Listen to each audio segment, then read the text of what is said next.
गर्मा का जो मौसम होता है वो गेहूं की कटनी के बाद यहाँ मुख्य रूप से किसान मूंग लगाते हैं। तो हमारा गेहूं का रकबा अभी इस वर्ष रबी में लगभग 45,000 हेक्टेयर था। तो मोटा मोटी वही रकबा हमारा मूंग का भी रहेगा। तो इसके लिए सरकार के द्वारा अभी से ही हम लोग मूंग बीज का वितरण कर रहे हैं, जो कि 15 फरवरी से ही किसानों के बीच वितरण किया जा रहा है और 15 मार्च को हम लोग इसको समाप्त करेंगे। तो इसके लिए जो बिहार राज्य बीज निगम से मधेपुरा जिला को 1158.76 क्विंटल गर्मा मूंग का बीज दिया गया था, जिसमें हम लोगों ने अभी तक 952.52 क्विंटल का वितरण कर दिया है, जो कि 82% वितरण किया जा चुका है। और यह बीज जो हमने बताया 82 क्विंटल, वो 12,090 किसानों के बीच बांटा गया।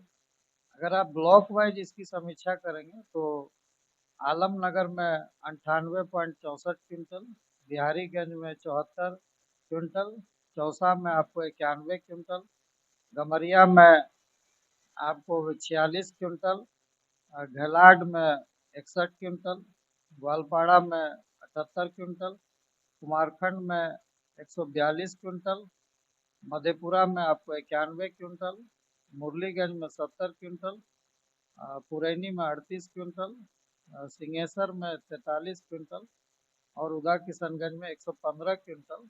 कुल मिलाकर आपको इस प्रकार ये 952.52 क्विंटल का बीज वितरण किया गया।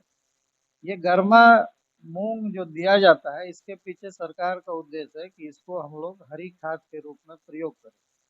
क्योंकि आप जानते होंगे कि कोई भी दलहनी फसल लगाने से खेत की उर्वरा शक्ति बढ़ती है। वो इसीलिए बढ़ जाती है क्योंकि इसके जड़ में, कोई भी जो दलहनी फसल होता है उसके जड़ में एक नोड पाया जाता है, गांठ, जिसमें राइजोबियम बैक्टीरिया रहता है। और यह राइजोबियम बैक्टीरिया हवा के नाइट्रोजन को नाइट्रेट के रूप में बदलता है, जो कि पौधा के लिए नाइट्रोजन उपलब्ध हो पाता है।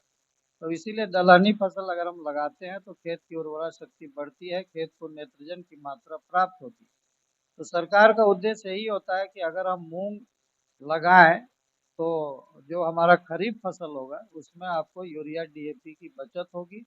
और इस मूंग को पकने के बाद, जो हम फली तोड़ने के बाद इसका जो अवशेष बचता है, उसको अगर हम फिर मिट्टी में मिला दें तो वो हरी खाद बन जाती है। तो सरकार की ये योजना है कि हम मूंग के माध्यम से, दलहनी फसल के माध्यम से खरीफ के उत्पादन को बढ़ाने का ये एक प्रयास है।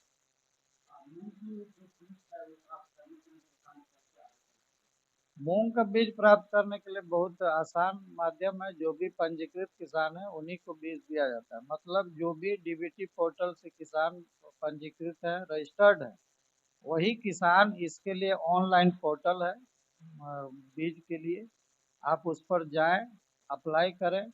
अप्लाई करने के बाद आपको एक ओटीपी मिले, वही ओटीपी जो बीआरबीएन के अधिकृत विक्रेता है, वहां जाकर आप ओटीपी देंगे तो आपको उसके बदले बीज दिया जाएगा। बीज की मात्रा 8 किलो प्रति एकड़ दिया जाएगा।